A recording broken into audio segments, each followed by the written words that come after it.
प्रवेशीच्या नावामध्ये आपण सर्वांना सलाम.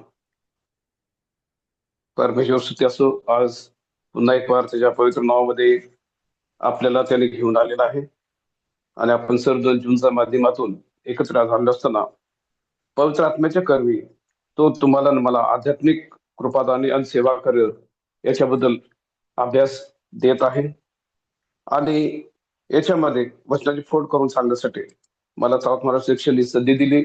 पास्टर घाडगेंनी सुद्धा यासाठी मला या ठिकाणी पाचारण केलं. आणि सर्वप्रथम मी देवबापाचे आभार मानतो या सुंदरच्या संधीबद्दल. आज आपण 17वा जे तत्व आहे त्याचा आपण शेवट करत आहोत. आणि आपण गेल्या आठवड्याभर शिकत आहोत की ही कृपादाने देवाने त्याच या भूतलाचं उद्धाराचं कार्य पुढे नेण्यासाठी मंडळीला देण्यात आलेले आहेत. आणि त्याच्यामध्ये विविध प्रकारचे पैलू आपण बघितले. हे जे कृपादान आहे, हे जे कृपादान वेगवेगळ्या प्रकारचे पवित्र आत्म्याची जे दानं आहेत ते पवित्र आत्मा आपल्या इच्छेने ज्या त्या व्यक्तीला त्याच्या कुवतीप्रमाणे विशिष्ट कार्यासाठी देतो मंडळीमध्ये. आणि हे कार्य एकात्मतेने एकीने पुढे जावं अशी देवाची योजना आहे. त्याच्यामध्ये भाषा आहेत, त्याचप्रमाणे बरं करण्याचं दान आहे, स्पष्टीकरण करण्याचं दान आहे, ट्रान्सलेशन करण्याचं दान आहे. वेगवेगळ्या प्रकारच्या विविध दानाने परमेश्वराने मंडळीला समृद्ध केलेलं असतं. आणि यासाठी त्याने सुंदर प्रकारे आपल्याला समजावून सांगितलेलं आहे की मंडळी हे प्रभू येशू ख्रिस्ताचं शरीर आहे, ही एक रचना आहे. आणि याच्यामध्ये आपण सगळेजण त्याला स्वीकार केलं, जोडले जाऊन तो आम्हाला सामर्थ्य पुरवतो. आणि त्या सामर्थ्याच्याद्वारे आपण परमेश्वराचं कार्य पुढे नेत जातो. त्यासाठी मंडळीला पूर्णत्वास नेण्यासाठी प्रथम प्रेषित, दुसरे संदेष्टे, तिसरे शिक्षक, अद्भुत कार्य करणारे, निरोगी करणारे कृपादाने, समाचार घेणारे, व्यवस्था करणारे, भिन्न भिन्न भाषा बोलणारे, असं प्रत्येक सभातनं काय ना काय परमेश्वर दान देतो. आणि ह्या सर्वांचा एकच उद्देश आहे की परमेश्वराची मंडळी मजबूत होऊन जे पापाच्या नाशापासून लोकांना वाचवणं हे महत्वाचं कार्य आहे. आणि हे करत असताना सर्वप्रथम सगळ्यात अत्यावश्यक दान जे देवाने सांगितलंय ते म्हणजे सर्वोत्कृष्ट मार्ग, तो म्हणजे प्रीतीचा मार्ग आहे. आणि ह्या प्रीतीच्या मार्गामध्ये आपण पाहतो गलती 5:22-23 मध्ये, इफिस 5:5 9 करिंथकरास 13 हा संपूर्ण प्रीतीवरती आधारला आहे. आणि याच्यामध्ये चरित्र संवर्धन याला जोर दिलेला आहे. कॅरेक्टर बिल्डिंग ज्याला आपण इंग्लिशमध्ये म्हणतो ते यामध्ये पाहायला मिळतं.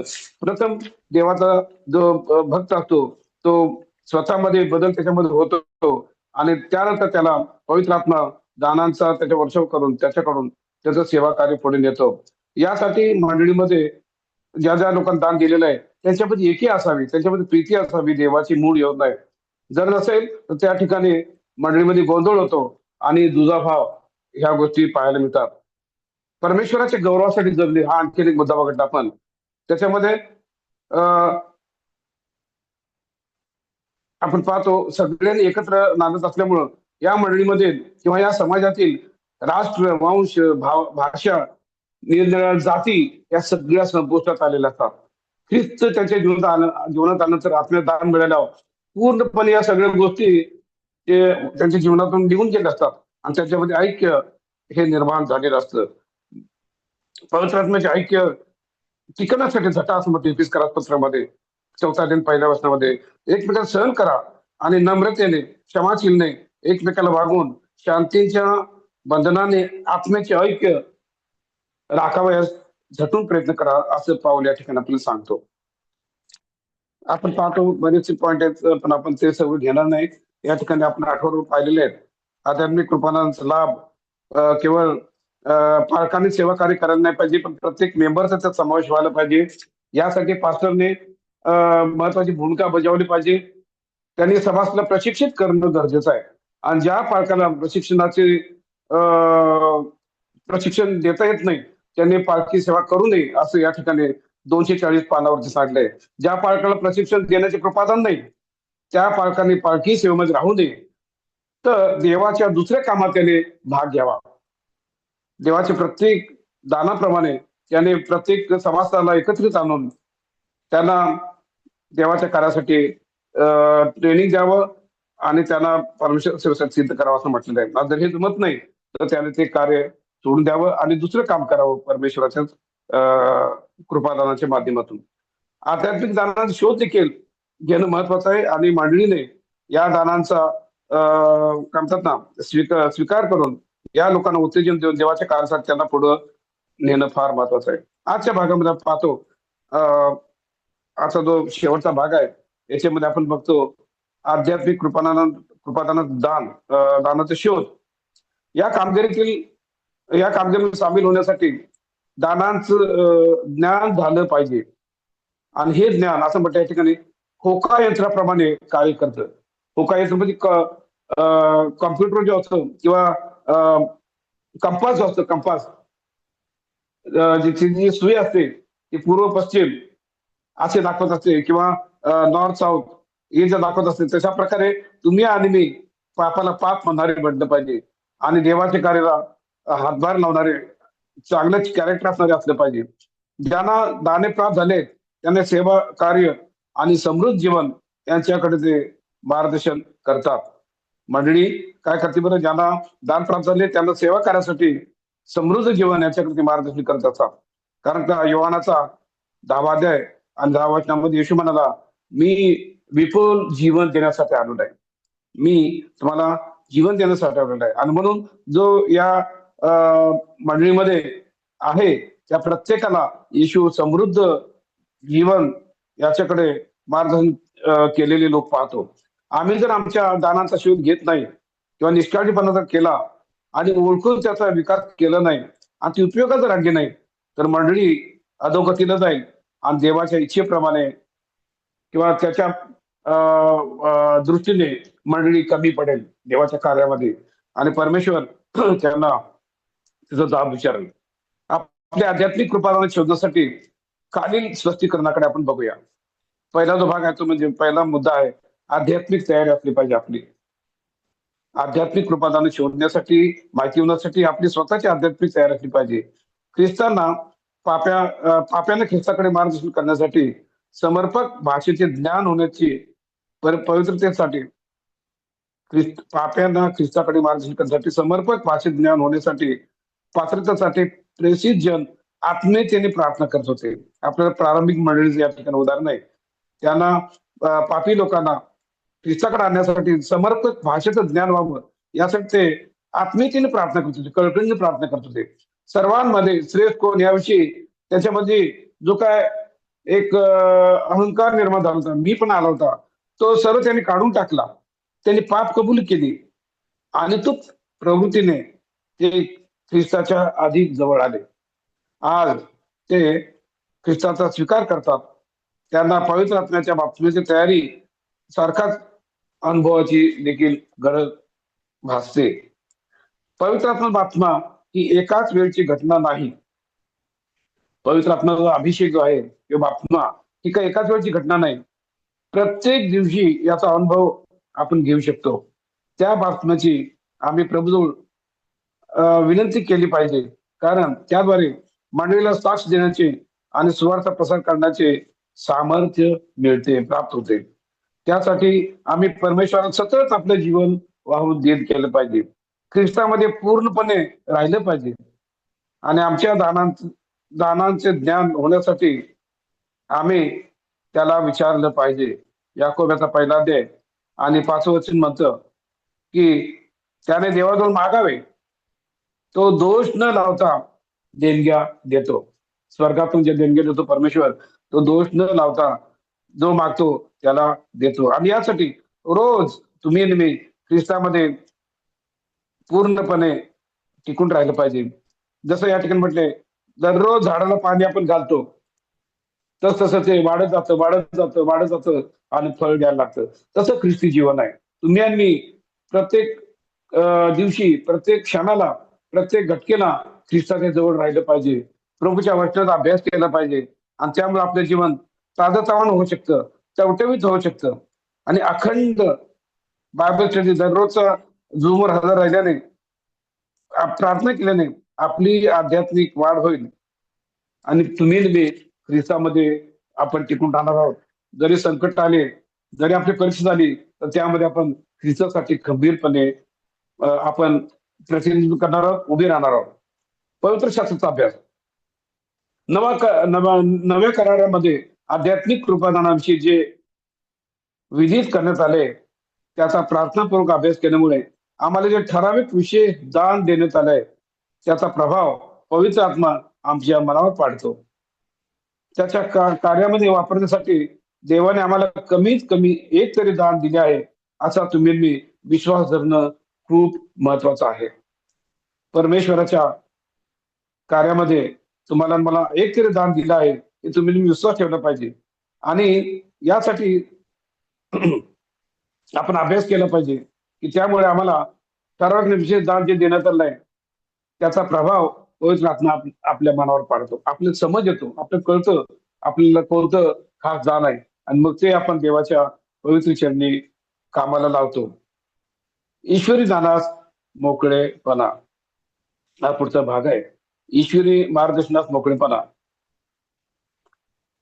पवित्र आत्म्याचा उपयोग आम्ही करायचा नाही तर आत्म्याने आमचा उपयोग केला पाहिजे. पवित्र आत्म्याचा उपयोग आम्ही करायचा नाही तर पवित्र आत्म्याने आमचा उपयोग करायला पाहिजे असं आपण देवाला शरण गेलं पाहिजे. आम्ही त्याचा उपयोग न करायचा त्याने आमचा उपयोग करायला पाहिजे त्याच्या पवित्र सेवा करण्यासाठी. हा मुद्दा खूप महत्वाचा आहे. याचं कारण काय बरं? आपलं फिलिप्पियरास पत्र याचा 2रा अध्याय आणि 13व्या वचनामध्ये सांगितलं आहे. कारण इच्छा करणे आणि कृती करणे ही तुमच्या देवाच्या ठाई आपल्या सत्संकल्पासाठी साधून देणारा तो देव आहे. इच्छा करणे आणि कृती करणे या दोन्ही गोष्टी फार महत्वाच्या आपल्या जीवनामध्ये. आपली खूप इच्छा असते आपण सुधारावं, आपण परिपूर्णता गाठण्याचा आपण प्रयत्न करत असतो, पण पवित्र आत्म्याचं सामर्थ्य विना हे तुम्हाला मला शक्य नाही. परंतु या ठिकाणी असं म्हटलं आहे की ही जे कार्य आहे हे तुमच्या ठाई देवाच्या ठाई आपल्या सत्संकल्पासाठी साधून नेणारा तो देव आहे, परमेश्वरच आहे आणि तो तुम्हाला मला यात सहाय्य करणारा आहे. आपल्याला पवित्र आत्मा सहाय्य करत असतो, मार्गदर्शन करत असतो. देवाने सादर केलेल्या कोणत्याही कार्यात राजीखुशीने काम करणे ही एक लाभलेली संधी आहे. देवाने सादर केलेल्या कोणत्याही कार्यामध्ये तुमच्या मनासमोर जे काही कार्य सोपवलेलं आहे तुमच्या जीवनामध्ये ते राजीखुशीने काम करणं ही एक संधी आहे. बळजबरी करत नाही परमेश्वर कोणावर कधीच. दुसऱ्याने आमची मदत घेऊन कार्य करावे यासाठी आम्ही देवाला संधी दिली पाहिजे. दुसऱ्यांनी आमची मदत घ्यावी आणि ते देवानं कार्य आमच्याद्वारे पार पाडावं यासाठी आपण देवाला संधी दिली पाहिजे. म्हणून ज्या ज्या वेळेस मंडळीच्या गरजा सादर करण्यात येतात त्यावेळी त्या गरजा भागवण्यासाठी सहाय्य करण्यास आम्ही तयार असले पाहिजे. म्हणून ज्या ज्या वेळेला मंडळी देखील त्यांच्या गरजा मांडते त्या टायमाला मंडळीच्या गरजा आपल्याकडे जे काय आहे जे काय देवानं आपल्याला पुरवठा केलंय त्याचा आपण उपयोग परमेश्वराचं कारणी लावा म्हणून प्रयत्न केला पाहिजे. इथे म्हटलंय नवीन प्रयोग करायला घाबरू नये आपण, भय धरू नये, परंतु आमच्या मदतीची अपेक्षा करणाऱ्यांना आपल्या दानाविषयी, कौशल्याविषयी आणि अनुभवाविषयी मोकळेपणाने बोलावे. आपण आपलं जे दान आहे ते लपवून न ठेवता आपण त्याचा देवाच्या मंडळीमध्ये कार्यामध्ये उघडपणाने उपयोग करणं तितकंच महत्वाचं आहे. आणि आपल्याला जो अनुभव आहे तो अनुभव आपण मंडळीमध्ये सांगू शकतो. मोकळेपणाने देवाचं कार्य केलं पाहिजे.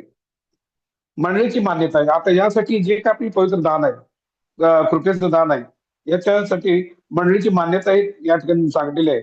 ज्या अर्थी देवाच्या मंडळीला मजबूतीसाठी देवी दाने देतो त्या अर्थी त्यांची मान्यता आमच्या भावनेवर किंवा संवेदनशीलतेवरती अवलंबून नसावी.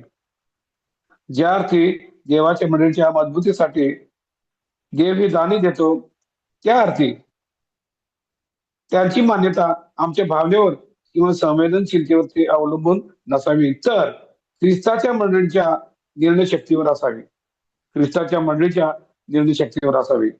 दुसऱ्यांच्या दानापेक्षा स्वतःचे दाने ओळखणे बऱ्याच वेळा कठीण जातं. दुसऱ्यांच्या दानापेक्षा आम्हाला काय दान आहे हेच कधी कधी आपल्या लक्षात येत नसतं. आपल्या स्वतःच्या दानाबद्दल दुसऱ्याचे मत काय आहे हे ऐकण्यास आपण तयार असलंच पाहिजे. काय म्हणतात या ठिकाणी, दुसऱ्यांच्या दानापेक्षा स्वतःच दान ओळखण्यात आपण बऱ्याचदा कमी पडतो. आणि म्हणून आपल्या स्वतःच्या दानाबद्दल दुसऱ्याचं मत काय आहे हे ऐकण्यात आपण तयार असलंच पाहिजे. दुसऱ्याचं काय मत आहे, आपलंच मत न रेटता मलाच येतं आणि मला सगळं माहित आहे, सर्व गुजे विद्या सर्व आहे, मला वाचता राहता येतं, ही जी काही पवित्र आपले दान आहेत, हे दान मला येतच असं म्हणण्यापेक्षा दुसऱ्याचं पण काय मत आहे हे आपण पाहिलं पाहिजे. परंतु त्यासोबत दुसऱ्यांच्या ठायी असलेली देवाची दाने आम्ही ओळखून त्यांना देखील मान्यता देणं फार महत्वाचं आहे. दुसऱ्याचे पण आणखी दान आहेत, आपलं दान श्रेष्ठ आहे असं म्हणण्यापेक्षा आपण दुसऱ्यांची पण दानं बघितली पाहिजेत आणि त्यांनाही मान्यता देणं म्हणजे त्यांना देखील आपण काय केलं पाहिजे, बरं त्यांना उत्तेजन दिलं पाहिजे आणि त्यांना देखील त्यांच्या दानाची जाणीव करून देऊन त्यांचाही मंडळीच्या सेवा कार्यामध्ये भाग महत्वाचा आहे, हे त्यांना ते जाणीव करून देणं खूप महत्वाचं आहे.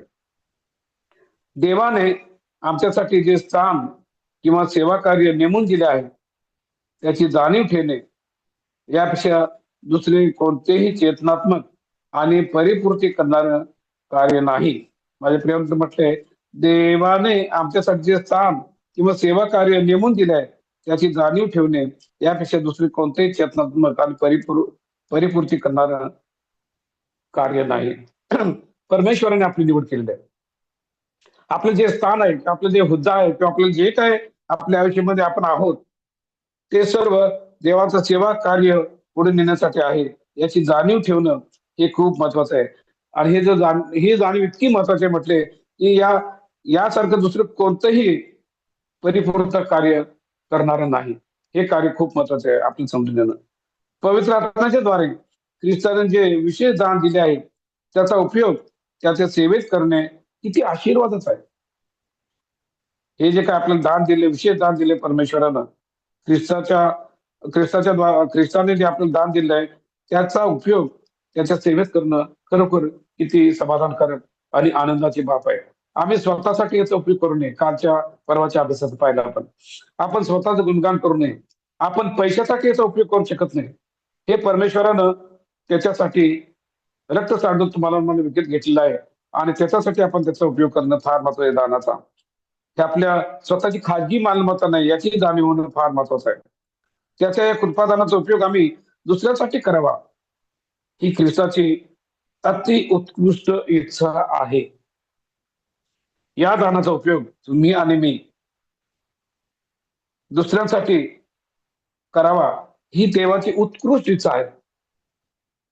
आज आम्ही त्याचे निमंत्रण स्वीकारून आत्म्याने भरलेल्या जीवनामध्ये त्याची दाने काय प्रभाव पडतात हे शोधून काढणं फार महत्वाचं आहे. आज तुम्ही आणि मी त्याचे निमंत्रण स्वीकारून पवित्र आत्म्याने भरलेल्या जीवनामध्ये त्याची दाने काय प्रभाव पाडतात हे शोधून काढणं खूप महत्वाचं आहे.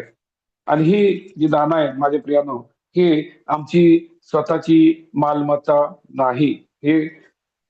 हा मुद्दा लक्षात असणं खूप महत्वाचं आहे. कारण का, परमेश्वर तुम्हाला आणि मला याचा जाब विचारणार आहे, हिशोब मागणार आहे. कारण तो प्रभू येशू ख्रिस्त स्वर्गात जाण्यापूर्वी त्याने पवित्र आत्म्याचं आम्हाला अभिवचन दिलं आणि त्याने आपण पाहतो 50व्या दिवशी त्याचा वर्षाव केला. तो परदेशी गेलेला आहे. तो सांगून गेला, मी पुन्हा येणार आहे. मी येऊपर्यंत याचा उपयोग तुम्ही करा असं त्याचं म्हणणं आहे. आणि म्हणून तुम्ही मी या दानाचा उपयोग त्याच्या सेवेसाठी मंडळीमध्ये जास्तीत जास्त उपयोग करावा आणि याद्वारे मंडळी खंबीर होऊन परमेश्वराचं स्वार्थ सांगण्याचं एक माध्यम बनन आणि त्यातून पुष्कळ आत्मे जे नाशाकडे चाललेले आहेत ते परमेश्वराकडे होऊन स्वर्गीय नगरामध्ये ते असतील. यासाठी आपण कार्याला हातभार लावणं खूप महत्वाचं आहे. माझ्या प्रेम आपण शेवटच्या काळात राहत आहोत. प्रवेश लवकर येत आहे आणि आपण या जगामध्ये गुरफटून न जाता असं म्हटलं या ठिकाणी, जगात आहोत आपण जगाची नाही. आणि त्याची उत्तम आणि परिपूर्ण इच्छा काय आहे हे समजून घेण्यासाठी तुम्ही आणि मी जगाची समरूप न होणं खूप महत्वाचं आहे. आपण पाहतो रोमकरात पत्र 12 अध्याय दुसरं वचन सांगतं, या जगाची समरूप जर आपण झालो तर देवाची परिपूर्ण आणि त्याची काय इच्छा आहे हे तुम्हाला मला समजणार नाही. आणि म्हणून जगाशी समरूप न होता, जगाशी एकरूप न होता, आपण देवाचे निवडलेले लोक आहोत. पवित्र असलं आणि त्याची खास प्रजा म्हणून परमेश्वराने तुम्हाला निवडले, याची जाणीव आपण सतत ठेवणं फार गरजेचं आहे. कारण का त्याने तुम्हाला मला त्याची खास प्रजा म्हणून, त्याचे विशेष लोक म्हणून निवडलं आहे या भूतलावरती. एक चांगला समाज, पवित्र समाज, देवाचे खास लोक आहोत याची जाणीव सतत आपल्याला राहिली पाहिजे. आणि आपण ख्रिस्ताचे शरीर आहोत हे जोडून आपण एकमेकांना जोडलेलो आहोत याची जाणीव सतत राहिली पाहिजे. दुःख झालं इतरांना तर आपल्याला दुःख झालं पाहिजे, आनंद झाला तर आपण आनंद केला पाहिजे. आणि समाजामध्ये आणि मध्ये आणि बाहेर जगामध्ये आपण कसं वागावं याचं भान आपण सतत ठेवलं पाहिजे. यासाठी पवित्र आत्मा तुम्हाला आणि मला जे दिलेलं दान आहे त्याचा उपयोग या भूतलावरती मंडळीमध्ये, कुटुंबामध्ये आणि जगामध्ये सुद्धा करून घेणार आहे. यासाठी आपल्या देवाला समर्पित होणं फार महत्वाचं आहे. पवित्र आत्म्याचा अभिषेक होणं महत्वाचं आहे. प्रभू करो आणि आम्हा सर्वांना या तारणाची देवाने निवड असताना ती मोहीम पुढे नेण्यासाठी सहाय्य करेल अशी माझी देवाजवळ कळकळीची प्रार्थना आहे. परमेश्वर बाप तुम्हा सर्वांना विपुल आणि भरपूर असा आशीर्वाद देऊ अशी माझी कळकळीची प्रार्थना आहे. परमेश्वर तुम्हाला आशीर्वाद देऊ. थँक्यू.